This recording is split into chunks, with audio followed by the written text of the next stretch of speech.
What's up, everyone? How you doing? Hope you're doing well. Today I got a new season preview and prediction video. We're going to be doing the Sacramento Kings. So without further ado, let's get into it. Looking at their 2019-20 recap, they had a pretty good 2018-19 season. They were like competitive in the West, and they were like the 9th seed, I believe. So people had high hopes for them coming into this season. Maybe they could build upon that season. And they signed some veteran talent like Corey Joseph, Dwayne Dedman, and they brought in Harrison Barnes midway through last season, I believe. And yeah, it didn't work out well. They had a lot of team turmoil. Buddy Hield didn't play well. Then he was moved to a six-man role, and him and Bogdan kind of fumed or fought, like not them, but the camps, like the Bogdan camp and the Buddy Hield camp, like fought who should be the starting shooting guard and who this franchise should pick between the two of them. And it ended up being Buddy Hield. As we all know, the Kings tried to trade Bogdanovich to the Milwaukee Bucks. They did it before free agency even started and without telling Bogdanovich, and he was a restricted free agent. And if you actually read the story on The Athletic, they didn't even tell him that they were trading him. He found out through Twitter. It was just a really messy situation. And the Kings franchise, even though they're switching GMs and they have a new GM, new coach, they still seem, and like a lot of talent they haven't had before, they still seem as dysfunctional as ever. And we'll get into that more so. But looking at who they drafted Tyrese Halliburton from Iowa State, I believe. And he's shown to be really good in the beginning of this season. He's just a really smart basketball player. He's like a 6'3" point guard, pretty skinny, but he just understands the game, makes the correct pass all the time, seems to be in the right spot all the time, like always getting little steals, just like tipping the ball, like tipping passes, getting like rebounds. Like I don't know how to describe it, but like whenever the ball is up in the air, he always is able to run to where the rebound's going to be. Like he's just always in areas to be able to make plays. He's one of those guys who's a playmaker. Like his impact might not show up on the box score necessarily, but what he does is just super impactful. And he just breeds winning basketball. I feel like players like that who just work so hard on the court, go for every loose ball, make every correct pass. And he's actually shot the ball really well. He's shooting like 45% on like 4 threes a game right now. So Tyrese Halliburton has looked really good for them, and it's a good calming presence, and it allows them to have just like good winning basketball. Like when he's on the court, they play a good winning type of basketball, which usually is something they struggled with. So I really like Halliburton for this team. Free agents they signed, Hassan Whiteside from the Portland Trailblazers, who I'm not very high on. I talked about it in my Portland video, so I'm not going to get super into why it is. But, he's played pretty good for them. He's on a really cheap deal, and he's not their starter. And as long as he can play pretty good bench, big man minutes, I think he'll be useful for them. So, yeah, Hassan Whiteside, just a minimum bench center. And he actually can score the ball pretty well. He can have a big scoring night, so he is a nice player to come off the bench. I'll admit that. And then leaving them, obviously Bogdanovich to the Atlanta Hawks. And yeah, like I said, the situation was handled terribly. They didn't tell Bogdan where he was going. They just tried to trade him and hoped that he would be cool with it. He wasn't. Neither was the league, because the deal happened before free agency even started. And at that point, they messed up, and Bogdan wasn't going to come back to them. He was still a restricted free agent, and they could have matched the Atlanta Hawks offer sheet. It wasn't that crazy of a contract, but at that point, Bogdan was probably just so done. Or he even said, like, I did not want them to pick up my contract because I didn't want to play for that team anymore. And luckily, they parted ways, and hopefully both the Kings and Bogdan can move on, but it was definitely a messy situation, and they definitely could have gotten value for him. It's just tough to lose an asset like that for absolutely nothing. So very poorly handled by the Kings there. And staying on this team, we have Harrison Barnes, who was traded from the Mavericks a few seasons ago, and he's always going to be solid. He's just a good wing player, can shoot, pass, dribble, play good defense. Just like a really good role player to have. Like he's going to fit in everywhere he goes. He's like a glue guy where he could just do a lot of everything for you. So, he's going to help out, and he's going to play well for them. Another player, I don't know how to say it, Bielitsa. I don't know how to say his first name, but Bielitsa. He's like a stretch 4 or 5, but he's actually advanced his offensive game more so than I ever thought. He's pretty good off the dribble now, scoring inside. Just a really good offensive player. Defensively, he can be abused sometimes. He's a little slow-footed and not really that big, so he gets bullied sometimes. But offensively, he's really good. Shoots over 40% from 3.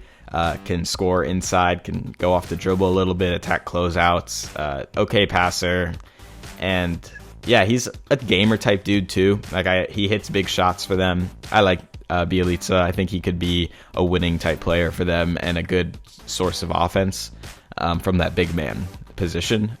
So their backup point guard, Corey Joseph, who they signed last year, he's making way too much money. He's just not worth that. He's a pretty average backup point guard. And he's making about $12.5 million a year, I believe. I guess it's not crazy for what contracts are now, but I just feel like you can get that guy almost anywhere. The only thing I will say is this team has been running a lot of 3 guard lineups with him, Fox, and Halliburton, or Buddy Hield mixing there, and he's pretty good with that. It's just nice to have a lot of ball handlers on the court because this team likes to push the pace, and the more ball handlers you have, the more capable of pushing the pace you are, because anyone can get the rebound and run up the court and run the offense. So he's useful for that, but he's a little bit of an overpay, just like an average backup point guard for them. Another player, Rashad Holmes, who I really like on this team. He gets all his points in the flow of the offense, but he's so good at getting into spots.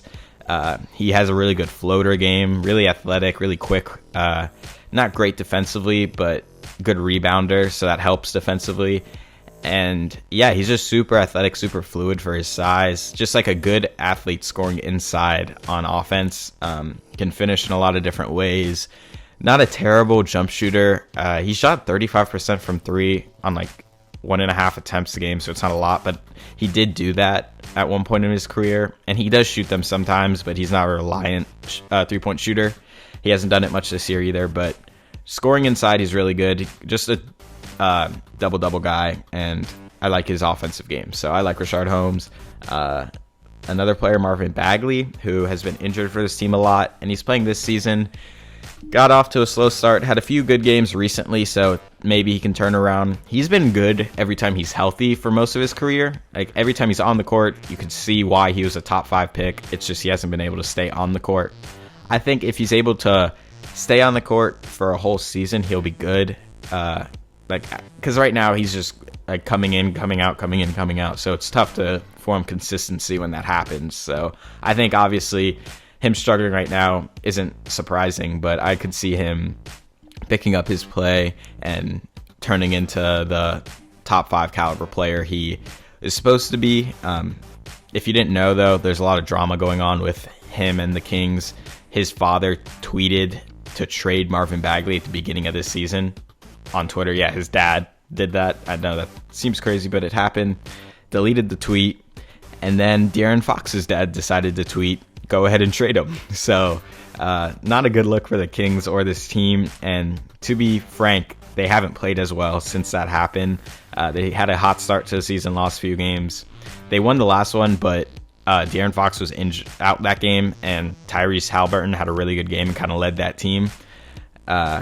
So yeah, I don't know what's going to happen there. I don't think Bagley's going to get traded. He's a top 5 pick, and his value is very low right now, so you wouldn't get a lot of return for him. And he's not even close to a caliber of player to be demanding a trade, so I think it's more of like a... you're not taking that trade request seriously. It's just more an issue that you have a 21-year-old requesting to be traded. I guess he didn't request it, but if his dad is saying it, at least he's thought about it and talked to his dad about it. So not a good look for them once again. So next up, we have Buddy Hield, who is a really good 3-point shooter for the Kings. And one thing that I find kind of funny, people like to call him a young player. Like they group him in with all the young talent on the team. He's not old, but he's 28 years old. So he's hitting his prime right now. He's on a pretty good contract for what he is. He's making about $90 million over 4 years, I believe. Yeah, good 3-point shooter, good scorer overall, pretty good at attacking closeouts, and not a great passer. My problem is he's not really a winning type player, or hasn't shown he's a winning type player yet. It could just be the team he's on, but he seems to like when he gets his numbers and not much else. Like he was not okay with being put on the bench last season, even though he was playing really poorly.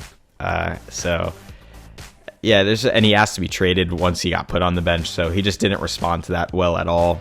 And yeah, just there's like a bunch of things like you can just see on the court. He's not invested a lot defensively. He's not bad defensively, but a lot of the times, like I said, he just doesn't seem interested in that side of the basketball and goes through lapses. So I don't know. I definitely think he's a good player, and I could see him being an all-star if this team is good. But at the moment, I'm not super high on him. I just feel like he's good stats, bad team kind of guy.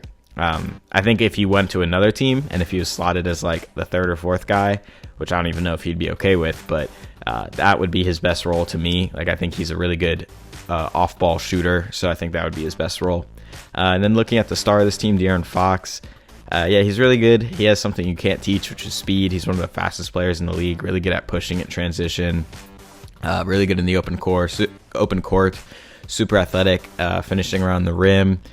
He does have a few holes in his game, though. He's not the best passer. He's not bad, but he's not like the next level at reading defenses. And for the amount he gets to the paint and like just gets to the teeth of a defense and gets people to collapse, if he could read defenses at a like better level than he does right now, I think he could elevate his game and be a 10 to 11 assist guy. Like I think he could be like a John Wall type assist guy. And then shooting the ball, he needs to improve as well. He's not a great shooter yet. He shot pretty well from three, but it's on limited attempts, and you could just see it. He's like not super comfortable taking the shot. He only takes it set and wide open usually, and his mid ranges are pretty inefficient as well. So he does have some holes in his game, and I think he could still improve a lot. But as of right now, he's a good young point guard for them. And he's good defensively. He has a lot of speed, so he's good at staying in front of defenders. But looking at this team, I just have trouble seeing them winning games. They just have no sort of winning culture right now. Tyrese Halliburton, I think, could help that, and I think he's like actively trying to fix that. Like whenever he's in a game, you can just see the play of this team changes, where they're like winning loose balls, making smart plays, pushing the pace, a lot of good stuff. And then there's times when this team just looks terrible. They're not playing defense. They're not getting back on defense. They're sluggish, like playing Kings basketball. So I don't know. I wouldn't pick this team to make the playoffs, maybe the play-in. I predicted them to miss the play-in. I just think there's a lot of things going on outside of basketball that's going to affect this team. We already talked about them. But yeah, this team can't seem to get out of its own way. So yeah, I'm not super high on this team. I think the talent on this team is good. I just don't think they play a winning style of basketball yet. Let me know what you think though in the comment section below. Like and subscribe, and I'll talk to you guys next time. Bye.